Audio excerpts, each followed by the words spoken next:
കേരളം ഇന്നേ വരെ കണ്ടതിൽ വെച്ച് ഏറ്റവും വലിയ കസ്റ്റംസ് വേട്ട. ഭൂട്ടാനിൽ നിന്ന് ഇന്ത്യയിലേക്ക് നികുതി വെട്ടിച്ച് ആഡംബര വാഹനങ്ങൾ കടത്തിക്കൊണ്ടുവന്ന വൻ റാക്കറ്റിനെ തകർത്ത് കസ്റ്റംസ്. ഓപ്പറേഷൻ ന്യൂക്കോർ എന്ന പേരിൽ രാജ്യവ്യാപകമായി നടത്തിയ റെയ്ഡിൻ്റെ ഭാഗമായി കേരളത്തിലും വൻ പരിശോധനയാണ് നടന്നത്. പ്രമുഖ സിനിമാ താരങ്ങൾ, വ്യവസായികൾ, ഉദ്യോഗസ്ഥർ എന്നിവർ അടക്കമുള്ളവർ സംശയത്തിൻ്റെ നിഴലിലാണ്. സംസ്ഥാനത്തെ 30-ൽ അധികം കേന്ദ്രങ്ങളിൽ ഒരേ സമയം നടത്തിയ പരിശോധനയിൽ കോടിക്കണക്കിന് രൂപയുടെ നികുതി വെട്ടിപ്പാണ് കണ്ടെത്തിയത്. മലയാളത്തിലെ പ്രമുഖ നടന്മാരായ പൃഥ്വിരാജ് സുകുമാരൻ, ദുൽഖർ സൽമാൻ, അമിത് ചക്കാലക്കൽ എന്നിവരുടെ വീടുകളിലും കസ്റ്റംസ് റെയ്ഡ് പരിശോധന നടത്തി. ശരിക്കും എന്താണ് ഈ തട്ടിപ്പ്? എങ്ങനെയാണ് ഇവർ ഇന്ത്യയെ കബളിപ്പിച്ചത്? ഭൂട്ടാനിൽ നിന്ന് പഴയ വാഹനങ്ങൾ എന്ന പേരിൽ ആഡംബര കാറുകൾ ഇറക്കുമതി ചെയ്യുന്നതാണ് തട്ടിപ്പിൻ്റെ പ്രധാന രീതി.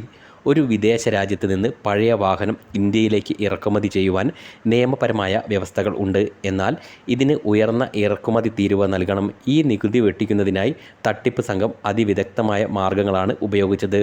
ഭൂട്ടാനിലെ പഴയ വാഹനങ്ങൾക്ക് ഹിമാചൽ പ്രദേശിൽ വ്യാജ മേൽവിലാസം ഉണ്ടാക്കി രജിസ്ട്രേഷൻ എടുക്കുന്നതാണ് ആദ്യപടി. ഇതിനായി ഇന്ത്യൻ സൈന്യത്തിൻ്റെയും എംബസികളുടെയും വ്യാജ സീലുകളും രേഖകളും വരെ ഉപയോഗിച്ചതായി കസ്റ്റംസ് കണ്ടെത്തിയിരിക്കുന്നു. ഈ വാഹനങ്ങൾ പിന്നീട് ഹിമാചൽ പ്രദേശിൽ നിന്ന് ഇന്ത്യയിലെ വിവിധ സംസ്ഥാനങ്ങളിലേക്ക്, പ്രത്യേകിച്ച് കേരളത്തിലേക്ക് വിൽപ്പനയ്ക്കായി എത്തിക്കും. ഉയർന്ന വിലയ്ക്ക് ഇത് വിൽക്കുമ്പോൾ യഥാർത്ഥ നികുതിയുടെ ചെറിയൊരു ഭാഗം പോലും സർക്കാരിലേക്ക് എത്താതെ വരും. 1 ലക്ഷം രൂപയ്ക്ക് ഭൂട്ടാനിൽ നിന്ന് വാങ്ങിയ വാഹനം കേരളത്തിൽ 40 ലക്ഷം രൂപയ്ക്ക് വരെ വിറ്റഴിച്ചതിൻ്റെ രേഖകളും കസ്റ്റംസിന് ലഭിച്ചു. ശരിക്കും കേരളത്തിലെ റെയ്ഡ് എന്താണ്? പ്രമുഖർക്ക് പങ്കുണ്ടോ? കസ്റ്റംസ് ഉദ്യോഗസ്ഥർ ഞെട്ടിപ്പോയത് കേരളത്തിലെ വാഹന ഉടമകളുടെ വിവരങ്ങൾ കണ്ടപ്പോഴാണ്.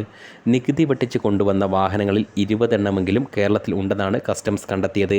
ഇതിൽ പ്രമുഖരായ പലരും ഉൾപ്പെടുന്നു. കൊച്ചി, തിരുവനന്തപുരം, കോട്ടയം, കോഴിക്കോട്, മലപ്പുറം തുടങ്ങിയ ജില്ലകളിലെ പ്രമുഖരുടെ വീടുകളിലും കാർ ഷോറൂമുകളിലും ഒരുമിച്ചാണ് റെയ്ഡ് നടന്നത്.